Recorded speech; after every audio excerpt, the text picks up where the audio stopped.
Well, I found a little poem that I wanted to share with you, and just forewarning, it's not a Mother's Day poem. It's a poem about something that's ironic. Ironic. So hear this little poem called Messy Room. Messy Room. Whoever's room this is should be ashamed. His underwear is hanging on the lamp. His raincoat is on the overstuffed chair, and the chair is becoming quite mucky and damp. His workbook is wedged in the window. His sweater's been thrown on the floor. His scarf and one ski are beneath the TV, and his pants have been carelessly hung on the door. His books are all jammed in the closet. His vest has been left in the hall. A lizard named Ed is asleep on his bed, and his smelly old sock has been stuck to the wall. Whoever's room this is should be ashamed. Donald or Robert or Willie or... Huh? You say it's mine? Oh dear. I knew it looked familiar. This little poem is about irony, a situational irony. Sometimes we don't always recognize the irony that we're in. For instance, maybe this morning I'd have a message on how important fathers and men of faith are, and I'd say Happy Father's Day. That would be kind of a situational irony, flipping things on their heads a little bit. As I came to think about the message this morning, there was a little bit of irony going on in my head. The passage we're about to read in just a moment is from the book of Ecclesiastes in the 4th chapter. Now, I did my PhD dissertation on the book of Ecclesiastes. And so when I knew Ecclesiastes was coming up, I decided to look back and take an evaluation of sermons that I've preached on the book of Ecclesiastes before. And I came to find out that there were only 2 little short ones I had. And they were before I ever began my dissertation on Ecclesiastes. Since the time I spent 6 years focused on studying this book and writing my own project, I have yet to preach a message on Ecclesiastes. And you'll have to tell me afterwards whether I should put it back on the shelf for another decade or so before I start it again. But we want to look at this book because it connects with our theme, which is on fellowship, what it is to be a congregation of healthy fellowship. That's our theme for the whole of 2019. And then specifically, this little series we're in the midst of is how do I show love to one another? We know that we ought to love. We know that love really is the vocabulary of the church because it's at the essence of who God is. God is love, so 1 John tells us. And 1 Corinthians 13, one of our memory verse, tells us that love really is the way we ought to communicate to each other within the church. And so we have this lofty idea that love is good, but sometimes we get lost. How do we express it? What is the vocabulary of love that we can use to express to one another? And so we begin a 6-part series where 5 of these weeks really on what are some practical ways that we can show love to one another. And we've called them the love languages. Again, this is an idea that was developed by Gary Chapman, who's a Christian counselor. And he has said that we have different languages in which we communicate love, and not everyone communicates with the same language. And so we have to be careful that when we mean to express love to someone else, that we express it in a way that they can understand. Last week we considered what it is to express love through giving gifts. That some people, gifts are very important. They love to receive them, and they're very meaningful, whether it's for a special occasion or whether it's just out of the blue. And some are very good at giving gifts. And so we talked about how important it is to really use the language that's near to us, to use that as an opportunity to express our love to other people. Knowing, though, that people may not receive our message the same way we intend to give it, because we do have different love languages. So we come to Ecclesiastes chapter 4, and it tells us about another language that can be used in expressing love. So if you would turn with me to Ecclesiastes, the 4th chapter, and we'll read the whole chapter together. Then we're going to come and take a little step back, because Ecclesiastes is not an easy book to read. If any of you have taken the time to really go through it, it says a lot of things that sometimes you leave scratching your head. And so we're going to spend a little time kind of putting this passage into a context, and then we'll come back and explore the passage in a little bit more detail. So Ecclesiastes chapter 4. Again I looked, and saw all the oppression that was taking place under the sun. I saw the tears of the oppressed, and they have no comforter. Power was on the side of their oppressors, and they have no comforter. And I declared that the dead, who already died, are happier than the living, who are still alive. But better than both is he who has not yet been, who has not seen the evil that is done under the sun. And I saw that all labor and all achievement spring from man's envy of his neighbor. And this too is meaningless, a chasing after the wind. The fool folds his hands and ruins himself.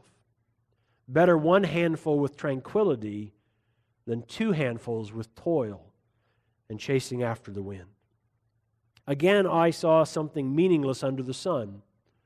There was a man all alone. He had neither son nor brother. There was no end to his toil, yet his eyes were not content with his wealth. For whom am I toiling, he asked, and why am I depriving myself of enjoyment? This too is meaningless, a miserable business. Two are better than one, because they have a good return for their work. If one falls down, his friend can help him up, but pity the man who falls and has no one to help him up. Also, if two lie down together, they will be warm. How can one keep warm alone? Though one may be overpowered, two can defend themselves, and a cord of 3 strands is not quickly broken. Better a poor but wise youth than an old but foolish king who no longer knows how to take warning. The youth may have come from prison to the kingship, or he may have been born in poverty within his kingdom. And I saw that all who lived and walked under the sun followed the youth, the king's successor. There was no end to all the people who were before them. But those who came later were not pleased with the successor. This too is meaningless, a chasing after the wind. Ecclesiastes is a little bit enigmatic in the sense that when you read it, it says a lot of things that we scratch our heads and says, I wonder what is supposed to be meant by this. So in order to understand kind of the tricky things within it, we need to understand how it's written. Now, chapter 4 is filled with a few statements, and we're going to look at them in 4 different parts, but a few statements that are head-scratchers, but there's others. Let's take, for instance, this at the end of chapter 3. I said in my heart, with regard to the children of men, that God is testing them to see that they themselves are but beasts.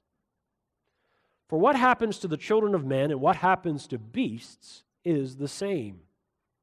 As one dies, so dies the other. They all have the same breath, and man has no advantage over the beasts, for all is vanity. All go to one place. All are from dust, and to dust all return. Who knows whether the spirit of man goes upward and the spirit of the beast goes down into the earth? So I saw that there's nothing better than a man should rejoice in his work, for that is his lot. Who can bring him to see what will happen after him? So here's the book of Ecclesiastes questioning, is there any benefit to this life? Are we anything more than animals? Well, that doesn't seem like a good statement in a religious book like the Bible. Aren't we more than animals? We all want to say yes, but Ecclesiastes is not so sure. Or how about this one? Not something I probably want to teach my children.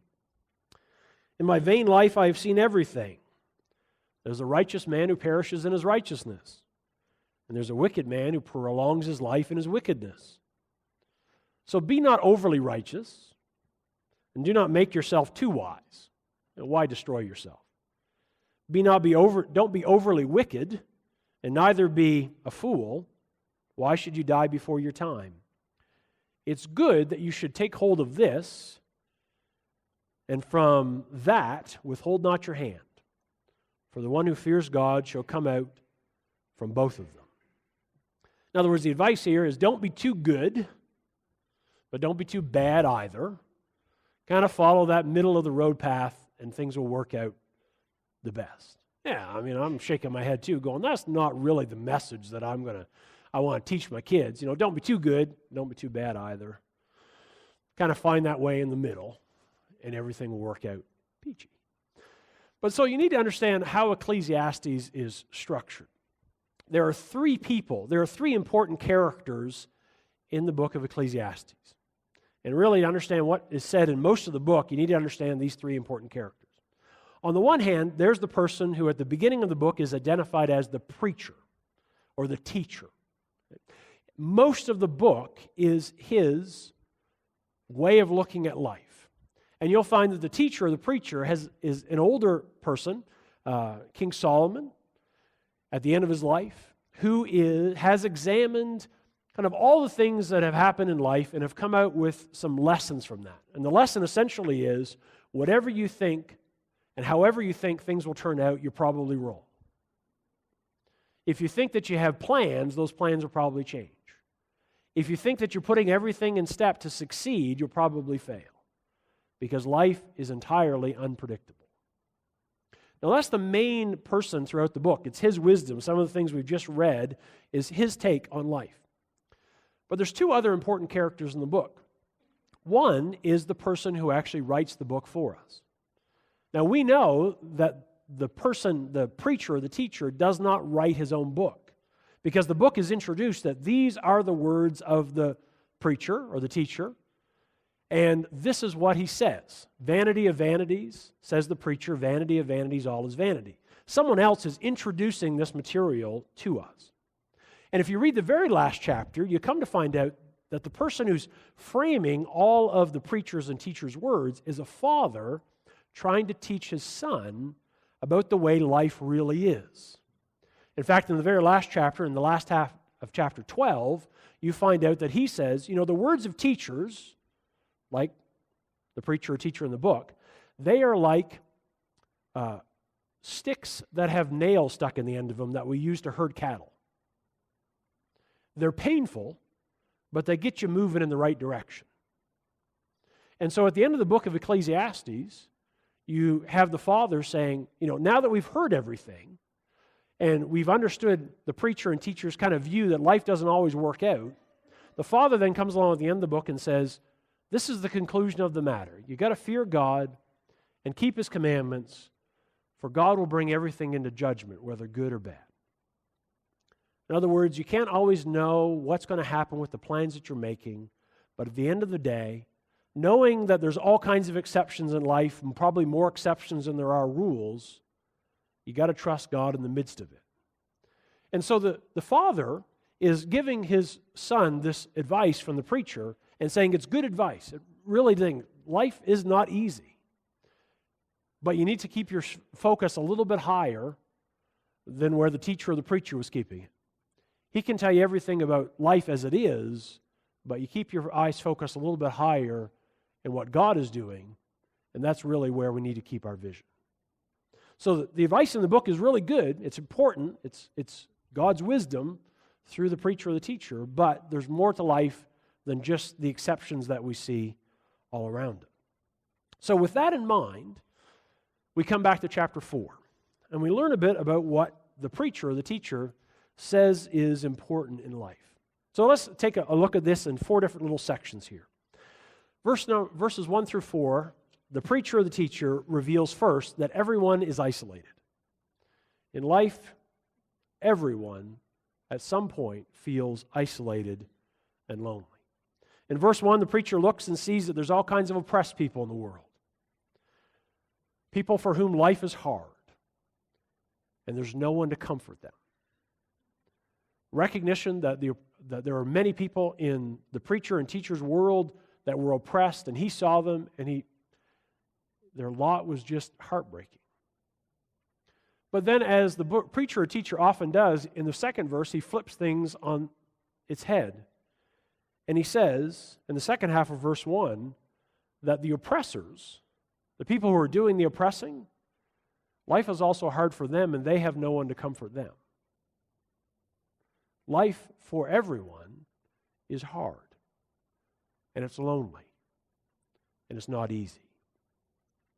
So, he goes on to say what seems very irreverent to us it's better than being the oppressed or the oppressor, is to be those that have died, because they managed to escape the difficulty that this life brings. And then he goes even further and says, you know what's even better than being those who have died? Those that have never been born, because they didn't have to experience any of this loneliness at all. It's not a very hopeful book. I spent 6 years studying this. There's some hard things that are said that you have to wrestle with in this particular book. Preacher wasn't always a fun guy, I don't imagine, to be around. He's not happy-go-lucky, but he sees the world as it is, and he sees its hard parts. And he recognizes that everyone's lonely. So, verses 5 through 8, he goes on to a second kind of point. What are we working towards then? If everyone's lonely and if life is hard, then what is the value of work? In verse 5, he starts out with a pretty common proverb. He says, those that fold their hands are only consuming their own flesh. In other words, if I just decide not to do anything, the person I'm hurting is me, because I won't get anything out of life. And then verse 6 considers a different angle. You know what? There may be value in labor, but there's no value in laboring too much. Better is to have one handful and to have a quiet life than to have two handfuls and have to strive and work and struggle every day to maintain those two handfuls. It's not good to be too lazy, but it's also not so good to be too active. Find that place that's in the middle, and you'll be satisfied. And then verses 7 and 8 consider a third angle. Why are we working so hard? If we work hard, what happens to all the labor that we work hard for? We leave it to someone else, and as he says other places in the book, we don't know whether that person is going to be wise with it or not. And so we build up in order to leave it to someone else who may not be able to use it any better than we are. So it's better to use it for enjoyment than it is to leave it to someone else. So, all this is about working and labor. What is it exactly that I'm striving for? And then we begin to get into the heart of where his teaching is going in the section that Stephen shared in his children's story. That really, if our life is not spent with others, then it's a life that may not be well spent. If all of our labor and all of our effort doesn't lead us into spending time and enjoying others, then we have to question the value of why we're working so hard. Pity the person who falls down and doesn't have someone to help them up. A 3-strand cord is not easily broken. You can weave together thread that you can pull apart, but if you weave it together in multiple strands, it has strength to it. The value for the preacher or the teacher is in being together as a community and spending time together. Not just going off and doing your labor, trying to build some monument to your effort and to your wisdom, because that won't be here in a generation or two. But spending time together, that seems to be where wisdom truly is at. Then consider the last part of the arrangement in verses 13 through 16. It's a little bit confusing to see the storyline here, but he paints the picture of two different kings. You have a king who was old and powerful, but he didn't have wisdom. He didn't surround himself with people who were able to give him good advice. And so contrasted with that is the young, poor person. And that young, poor person knows how to listen to advice, and he ends up being the king after the old, powerful person. But then in typical Ecclesiastes fashion, he says, but after a while, no one will remember that young king anyway. There's really no value in the position that he has, except that it allows him to enjoy those that are around him, that were with him on the journey upwards. I picked Ecclesiastes chapter 4 because it fits with the second love language that Gary Chapman has advised. The first one was giving gifts. And if you're a gift giver or you love receiving gifts, you should really use that as an opportunity to show love to other people. But not everyone is a gift giver or a gift receiver. For some folks, giving gifts is just really hard, and for others, receiving them just makes them feel awkward. not everybody's a gift giver. So there's a second love language, and that's the gift of time. Sometimes it's wonderful just to do things together. Spending time with someone. Maybe not doing anything at all. Maybe not even talking. But just the gift of presence for some is incredibly valuable. Maybe sitting there watching the same television show together. But that shows love and care. And maybe going to the nursing home and hearing the same story over and over and over and over. But that's the gift of time that you get to do that. We all, as parents, we know that. Parents, we know that there's something valuable in having your child help you with chores, even though it's incredibly ineffective. You all know that it takes 4 times as long to do a repair job at home when you have your child helping you than if you just do it yourself. But what you're giving them is the gift of time, and that time is invaluable.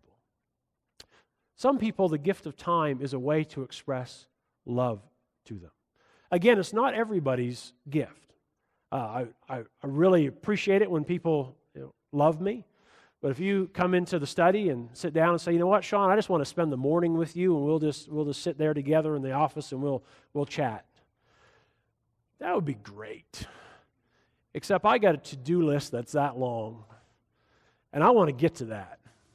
My gift is not the gift of time, because sometimes it feels too short as it is.